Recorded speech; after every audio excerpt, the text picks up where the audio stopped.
E a aula de hoje nós vamos tratar de período de graça. Talvez você não saiba, mas esse é um dos institutos do direito previdenciário que mais permitem conseguir direitos previdenciários. Se você analisar detalhadamente o período de graça, você vai perceber o quanto muita gente deixa de ter benefícios porque desconhece esse direito, tá bom? O que é período de graça?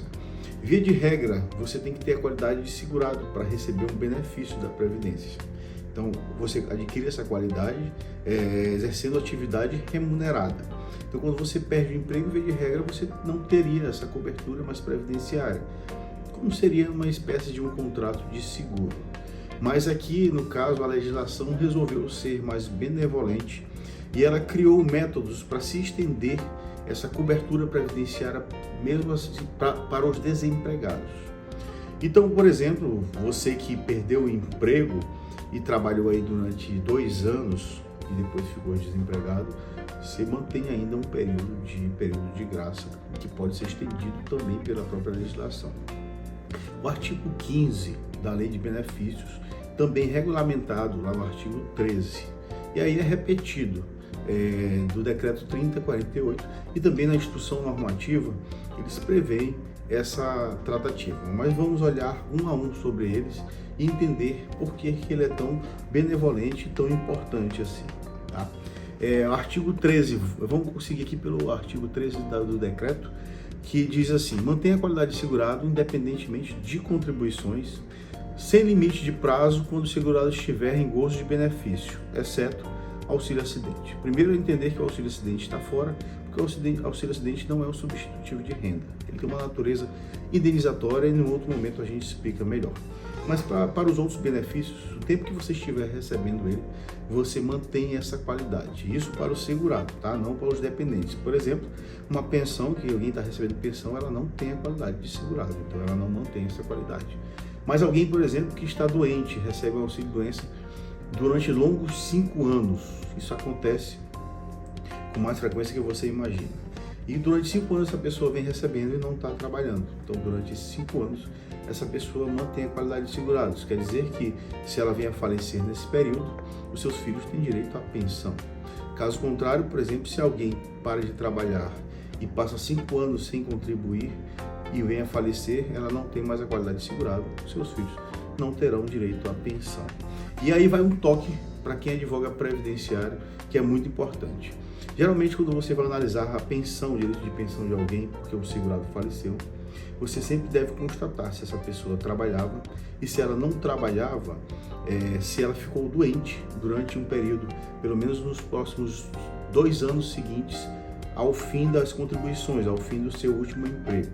Se ela adoeceu nesse período e você comprovar que ela estava doente nesse período e que então teria direito ao auxílio-doença, os filhos, comprovando isso, ou melhor, os dependentes, eles terão direito à pensão por morte, mesmo que a pessoa estava muito tempo sem trabalhar, porque ela, no caso, estaria doente e teria mantido esta qualidade de segurado durante todo esse período.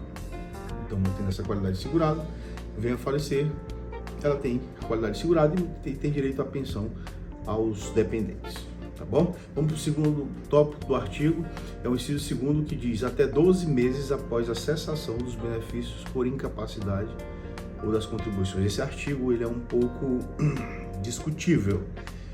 Pela redação literal dele, você entende assim: não, então quer dizer que eu trabalhei, fiquei doente, recebi um benefício, depois que eu parei o benefício eu tenho 12 meses ainda de qualidade de segurado.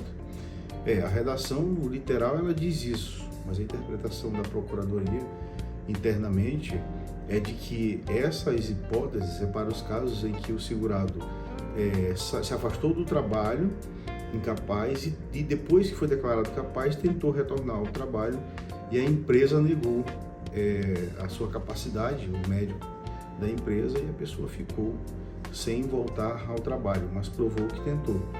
E nesses casos, a legislação acobertaria então 12 meses de qualidade de segurado para essas pessoas que estariam então no limbo aí entre o INSS dizendo que está capaz e a empresa dizendo que está incapaz. Tá bom? Esse raciocínio é um pouco mais restrito. Eu acredito que ainda daí muito pano para manga aí na frente, essa discussão.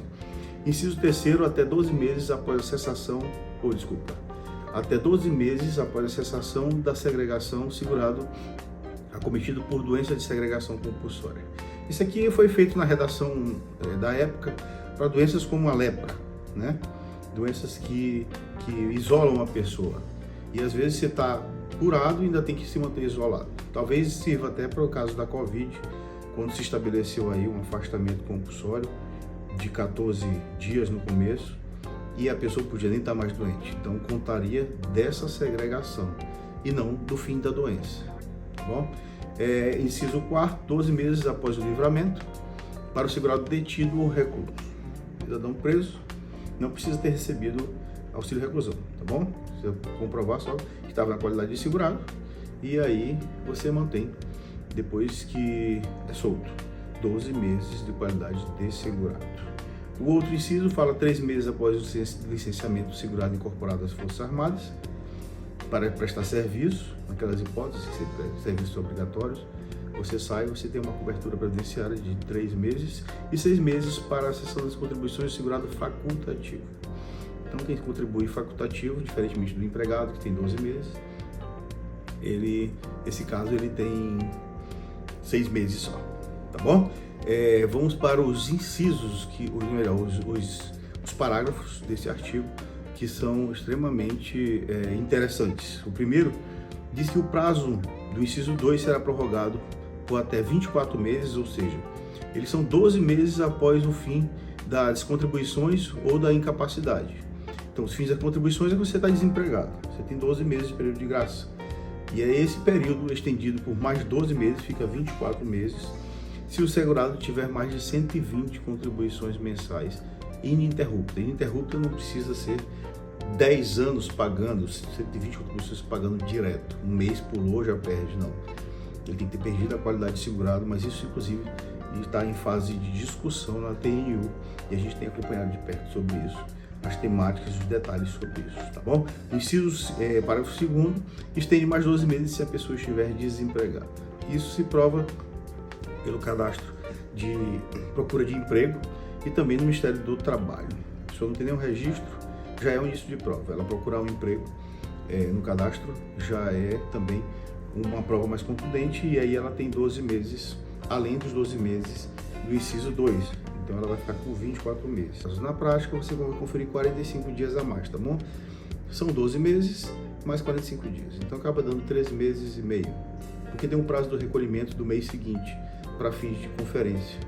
Esse é um detalhe sobre a parte de custeio, mas que acaba estendendo para o segurado. O cidadão trabalhou um mês, ele tem até o outro mês seguinte, até o dia 15 para recolher. Então a lei conferiu esses 45 dias a mais. Tá bom? Contribuinte individual, o prazo inicia-se a partir de sua contribuição. E esse detalhe, esse aqui é importante, a alteração do decreto. Para fins de período de graça, as contribuições têm que ser no mínimo de um salário mínimo. Essa alteração teve recente do decreto 10.410, que alterou o decreto 30.48.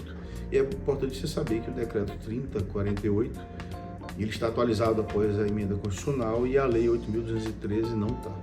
Tá? Então, as contribuições elas devem ser complementadas para ser até um salário mínimo, ou agrupadas de um mês a outro, como dá menos de um salário mínimo, ou pegar o excesso de uma e juntar para outra, para também dar um salário mínimo. E aí essas competências serem conferidas para fins também de período de graça. Tá bom? Essa é a dica de hoje. Anote aí essas aulas, essas informações importantes. Para quem advoga previdenciário, é extremamente importante a manutenção desse período de graça para se conseguir benefícios. Um forte abraço, valeu!